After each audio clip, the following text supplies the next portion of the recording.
There's no such thing as sight reading. Current music educator. I would rather teach my students how to alter scale degrees than tell them Dorian is just a major scale starting on the second scale degree. Teaching them that is so backwards and hard and not useful. Now, one of these methods is impractical to the point of absurdity, and the other one is a good starting point but incomplete. A Dorian mode is the melodic presentation of a 2-chord in a major key. If you have a D Dorian mode is the melodic representation of a D minor chord functioning as a 2-chord in the key of C. They're the same sound. One's a melody, one's a harmony. Now, and to pretend that they're not associated in any way is ridiculous, right? Right? To pretend that D Dorian starts off in the key of D major and then you have to make a bunch of alterations to make it into the right notes. It's not. D Dorian is another way of playing the C scale, right? Just like D minor as a 2-chord in the key of C, that's one of the chords in the key of C. It didn't start off with 2 sharps and you had to alter stuff. Now, if you have a D minor chord in the key of C, does it have to have a D as its bass note? No, you got inversions.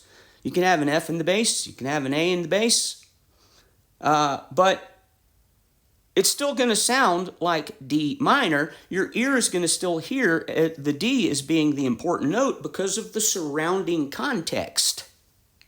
If all the stuff around it's in the key of C, the bass note can change, and that chord, that harmony is going to keep its sonority.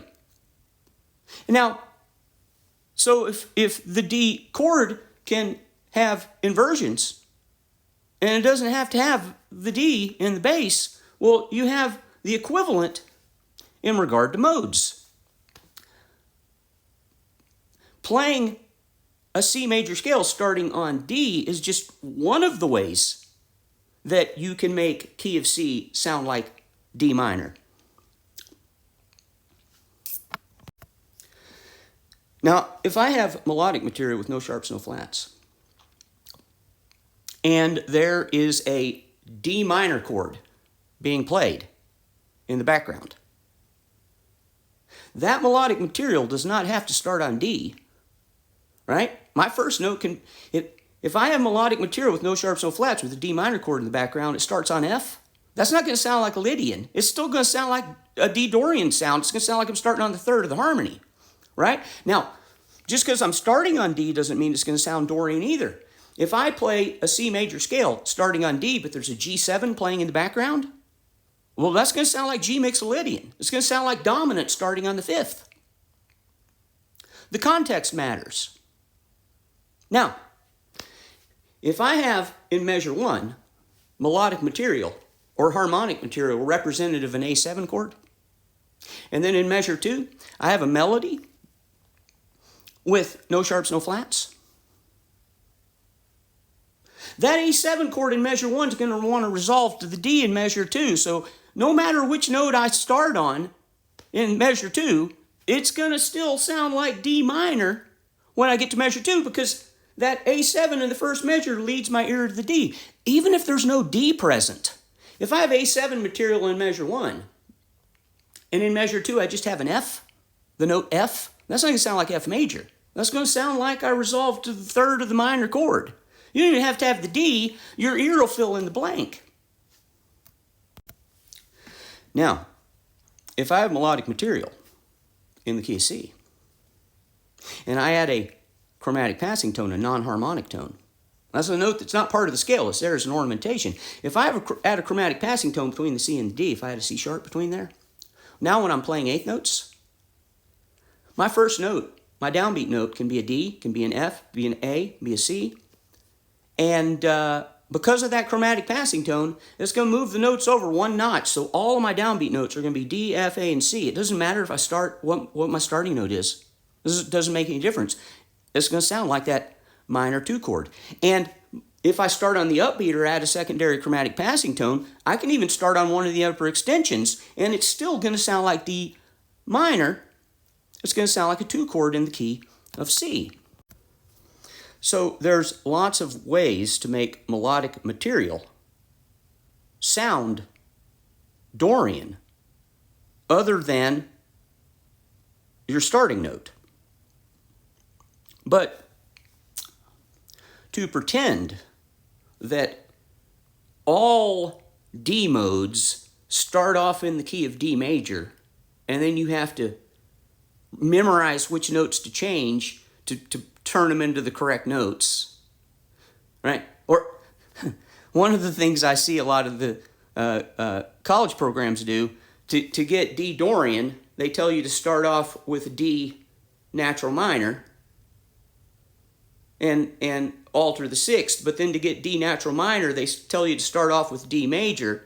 So if you want to do D Dorian, according to these folks, you have to start off with D major, then lower the 3rd, 6th, and 7th to turn it into D natural minor, and then once you have D natural minor, you have to then raise the 6th back up that you just lowered to turn it into Dorian. That's completely impractical.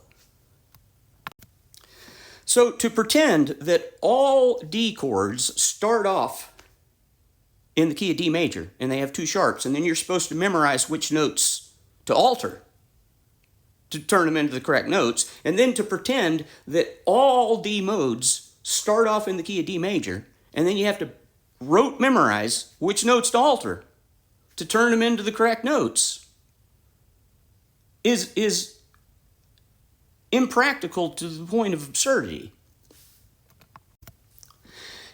If I have music in the key of C, and in measure 1, I have an A minor chord, and then in measure 2, I have an F major chord, and then in measure 3, I have a D minor chord, in measure 4, I have a G7 chord, and then in the next measure, I have a C major chord.